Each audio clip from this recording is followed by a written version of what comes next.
Bienvenue dans cette vidéo où je vais vous montrer les nouveautés de Camera Raw version 17 qui vient de sortir en octobre 2024 à la suite de l'événement Adobe Max.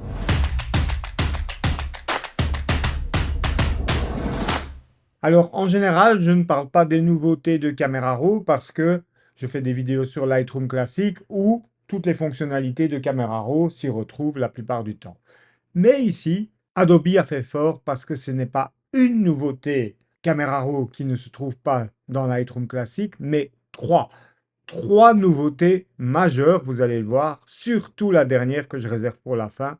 Elle m'a tellement surpris que j'ai modifié mon workflow habituel Lightroom Photoshop pour vous dire. Premièrement, assurez-vous d'être à jour. Donc pour ça, vous allez sur l'application Creative Cloud.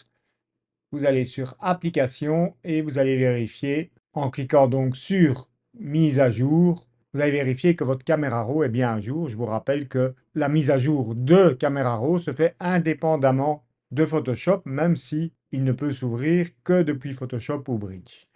Il vous faut la version 17 et donc lorsque l'on ouvre un fichier RAW avec Photoshop 2025, eh bien il va s'ouvrir par défaut dans Camera Raw version 17.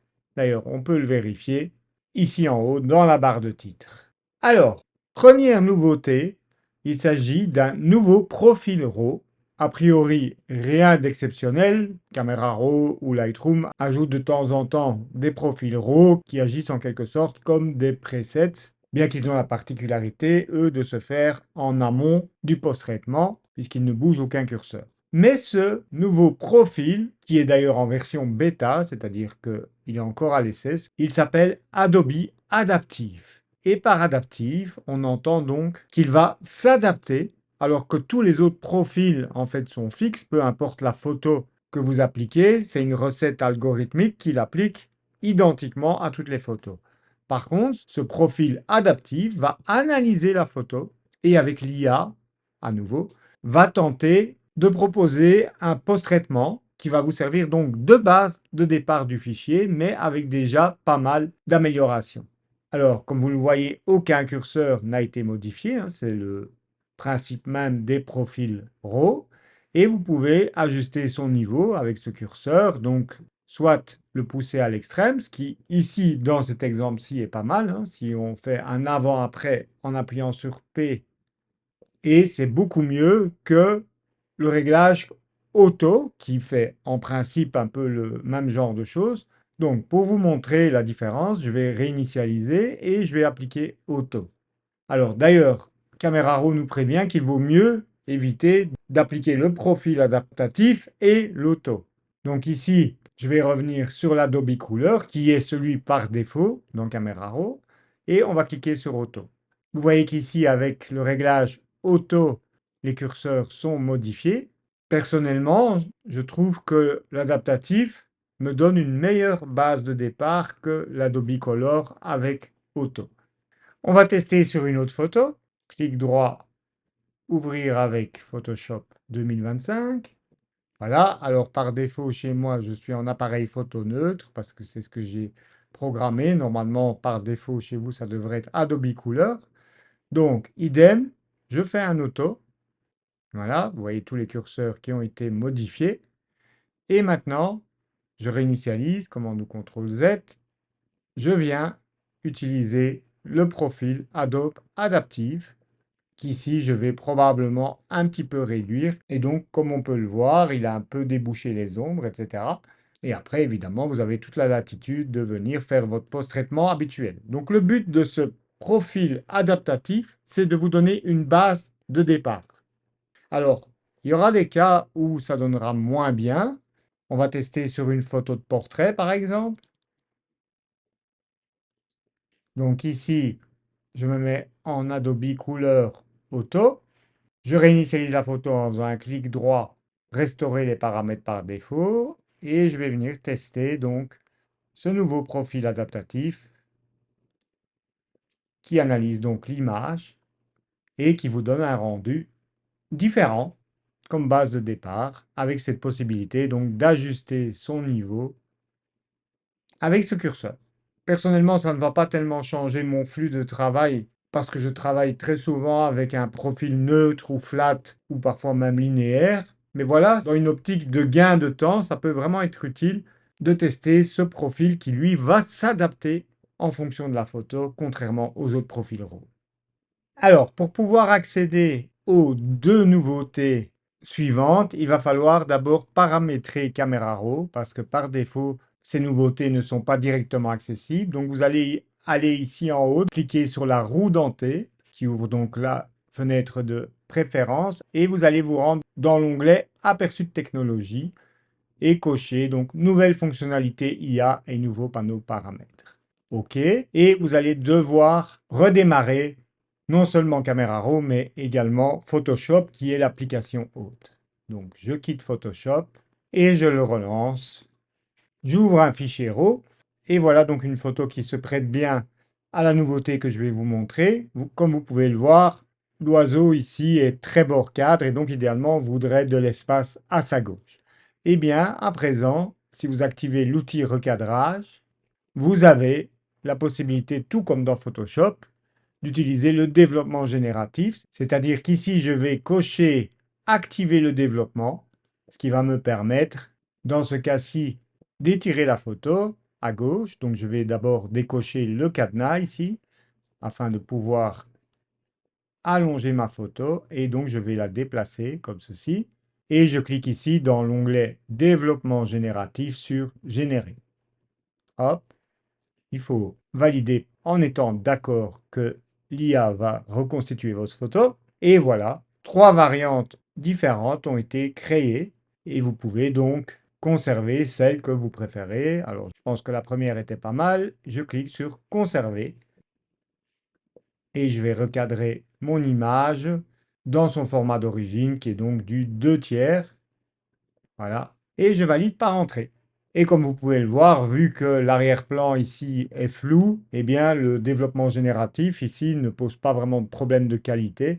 Évidemment, si votre arrière-plan présente du détail ou de la texture, là on va voir une différence de qualité. C'est pareil que dans Photoshop. C'est pas mieux dans Camera Raw.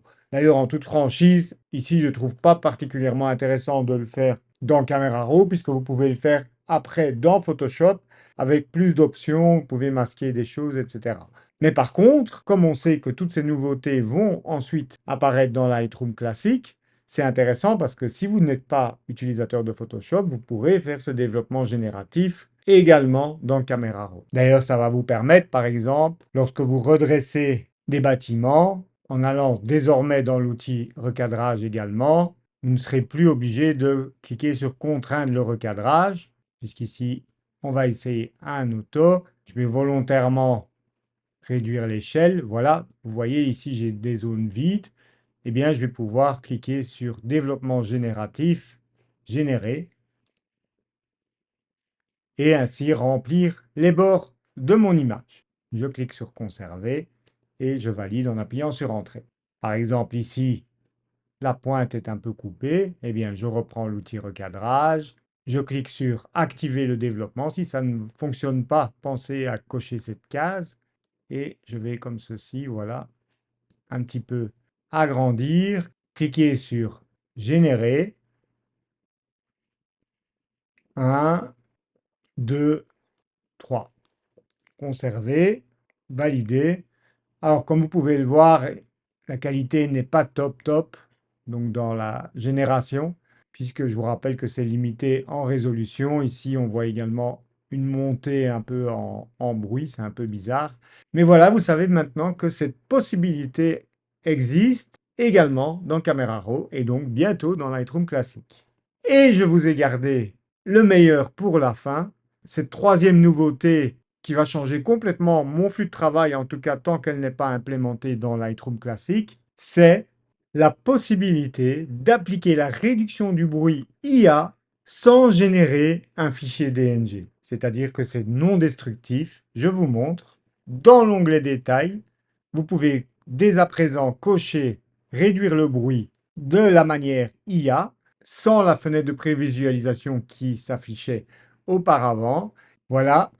Et Une fois que c'est fait, vous avez la possibilité de modifier dynamiquement le curseur. C'est-à-dire qu'avant, lorsque le réglage ne vous convenait pas, eh bien, vous étiez obligé de jeter le DNG généré, ce qui est toujours le cas dans Lightroom classique pour le moment, et de refaire une réduction du bruit avec une autre valeur. Alors qu'ici, je peux décider de remettre le curseur à 0 ou au contraire, si je veux vraiment un lissage extrême, le monter à 100. Et donc, c'est super fluide une fois que vous avez appliqué la première passe de réduction du bruit. Je vous montre un avant, après sur une photo qui a été prise à 5600 ISO. Et vous pouvez non seulement réduire le bruit sans devoir générer un nouveau DNG, mais si vous souhaitez par exemple appliquer la super résolution, donc je vous rappelle, cette option vous permet de doubler la résolution de votre image, et bien c'est également dynamique sans générer un nouveau fichier RAW DNG. Donc là, je pense que ça va faire mal à la concurrence des logiciels de débruitage, en pensant en particulier à DxO, puisque vous avez l'avantage de pouvoir poursuivre votre traitement dans Camera Raw sans avoir un nouveau fichier. Et voilà la super résolution, ou si vous avez besoin juste des détails d'accentuation, vous pouvez cocher juste cette case-là. Je vous rappelle que vous ne pouvez pas appliquer sur un fichier RAW tout en même temps. C'est soit réduction du bruit qui automatiquement active également des tailles brutes, soit la super résolution. C'est vraiment une prouesse technologique parce que là, ce qui souvent me faisait hésiter à réduire le bruit de manière IA dans mes photos, c'est le fait que systématiquement, ça vous génère un DNG supplémentaire. D'ailleurs, par curiosité, je vais passer ce fichier RAW dans le débruitage de DxO Pure RAW, qui est actuellement, au moment où je réalise cette vidéo, en version 4.5. Et donc, je vais cliquer sur Traiter. Traiter maintenant. Évidemment, lui va générer un fichier DNG. Et donc, voici le fichier généré par DxO. Alors, juste pour info, donc le fichier DNG généré par DxO pèse 160 mégas contre 62 mégas pour le fichier RAW original. Vous vous rendez bien compte de la différence de poids que cela va représenter sur vos disques durs à terme. Là, je pense que vraiment les logiciels concurrents tels que Topaz ou DxO vont devoir aussi trouver des solutions pour ne pas créer un nouveau fichier DNG ou en tout cas trouver le moyen de l'alléger parce que ça va en dissuader, à mon avis, plus d'un d'utiliser plutôt leur logiciel, même s'ils ont d'autres qualités telles que le dématrissage, la correction de profil, d'objectifs, etc., qui est une spécialité DxO. En tout cas, en ce qui concerne le débruitage, ça donnera probablement à réfléchir à deux fois avant de le faire avec un logiciel externe alors que Camera Raw le supporte nativement et donc très probablement dans la prochaine mise à jour, Lightroom le pourra également. Alors, petite particularité à savoir quand même, c'est lorsque vous cliquez sur Terminer, on voit que les données ont bien été écrites dans un fichier ACR. Comme le fichier a été modifié en dehors de Lightroom, il y a une petite flèche pour indiquer qu'il y a un conflit de métadonnées. Et donc, il suffit de cliquer sur la flèche et d'importer les paramètres depuis le disque, parce que qu'est-ce qu'on veut, c'est que ce sont les paramètres de Camera Raw qui soient importés. Mais vous n'aurez évidemment pas la possibilité donc de visualiser les résultats de ce débruitage dans Lightroom parce que Lightroom travaille avec le fichier XMP mais pas avec le fichier ACR qui contient lui les données de ce débruitage IA. Donc voilà, comme ça vous savez. Donc on le voit ici, le fichier DxO a produit un très bon résultat, mais lorsque l'on ajuste ensuite la netteté dans Camera Raw, en toute franchise, les résultats sont assez similaires, avec le gros avantage ici d'avoir réalisé cette opération sur le fichier RAW de base lui-même, donc sans duplicata en DNG. Attention, lorsque vous l'ouvrez en tant qu'objet dynamique et que ensuite vous recliquez dessus pour modifier les réglages, vous voyez que les réglages n'ont pas été conservés et donc vous devez les refaire. Donc ça, c'est un peu bizarre, je trouve. Alors évidemment, ça remet donc en question, comme je le disais, tout mon flux de travail parce que on commence en général par le débruitage IA et puis on fait le reste de son post-traitement. Comme le fichier qui repasse dans Lightroom ne sait pas lire ces informations de débruitage, eh bien vous ne pouvez pas poursuivre votre travail parce que vous travaillez à l'aveuglette ou sinon. Donc il est à ce moment-là préférable de continuer son post-traitement ici dans Camera Raw. Mais je vous rassure, tout ce qui est en général implémenté dans Camera Raw en premier arrive dans les mises à jour suivantes de Lightroom Classic. Dites-moi en commentaire si vous envisagez du coup de passer sur Camera Raw si vous étiez utilisateur de Lightroom Classic en attendant que cette fonctionnalité y soit implémentée. Continuerez-vous à utiliser des logiciels externes tels que DxO Puro ou Topaz Denoise en sachant qu'ils génèrent un nouveau fichier assez lourd? En tout cas, on le voit, Adobe n'arrête pas de surprendre et c'est tant mieux pour nous, les utilisateurs. Il y a bien entendu toutes les autres nouveautés qui ont été ajoutées dans Lightroom Classic qui sont également évidemment disponibles dans Camera Raw, hormis les options de catalogage, puisque je vous rappelle que Camera Raw ne permet pas de cataloguer ses photos. Donc pour voir ces autres nouveautés, je vous invite à visionner la vidéo sur Lightroom qui s'affiche ici contre. Vous y retrouverez également donc ces nouveautés dans votre version de Camera Raw 17. Pour le récapitulatif de cette vidéo, je vous invite à vous rendre sur mon site pour pouvoir le revisionner sous forme d'article et le télécharger en PDF si vous le souhaitez. Je vous remercie d'avoir regardé cette vidéo et on se retrouve très bientôt pour de nouveaux tutos Lightroom, Photoshop, Camera Raw maintenant et photographie. Ciao, ciao!